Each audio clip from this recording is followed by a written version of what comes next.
Even though it is a short legislative session this year in Frankfort, marijuana activists and representatives are working overtime to pass House Bill 136, which will allow practitioners to prescribe medical marijuana to patients in Kentucky. Ashley Taylor is a Kentucky native who owns dispensaries in Colorado, as well as being involved in multiple marijuana legalization groups in Kentucky, who spoke to us about the bill. We've had numerous other bills introduced to our legislators in the past. We've had medical bills. We've also had adult responsible use bills introduced. This one is very different in the sense that it doesn't have qualifying conditions. And the reason why this is so important is it doesn't allow for there to be anyone left out, or it doesn't offer too much inclusion. It really meets in the middle, and it says if your doctor believes that you would benefit from having medicinal marijuana as part of your health care plan, then you would then have access to it. And you would go to the Kentucky State Registry and be able to register yourself.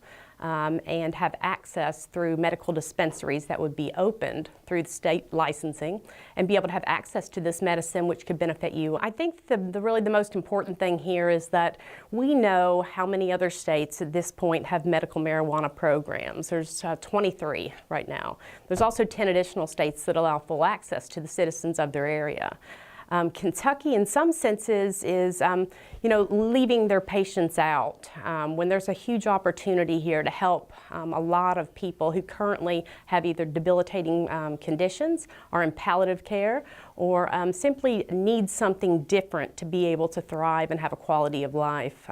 We know, and we kind of have the advantage, I would think, of not being the first to market.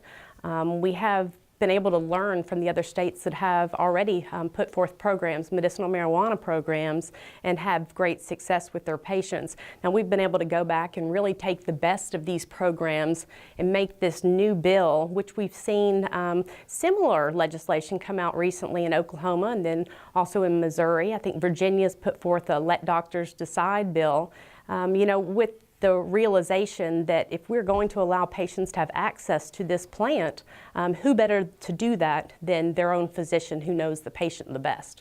So we're very optimistic about where this legislation is going to go. But in order to be able to have the greatest success and to make sure that we get this done, we really need the public to begin to move forward and to let their specific legislators know that this bill is out there. We want them to say yes to it, and for them to call up to Frankfort or to email their legislators. And they can call 1-800-372-7181. And they can be put through to their legislator and to just ask them to vote yes for House Bill 136. With WBON TV, I'm Lance Gaither, and for more great stories such as these, go to Richmond's very own WBONTV.com.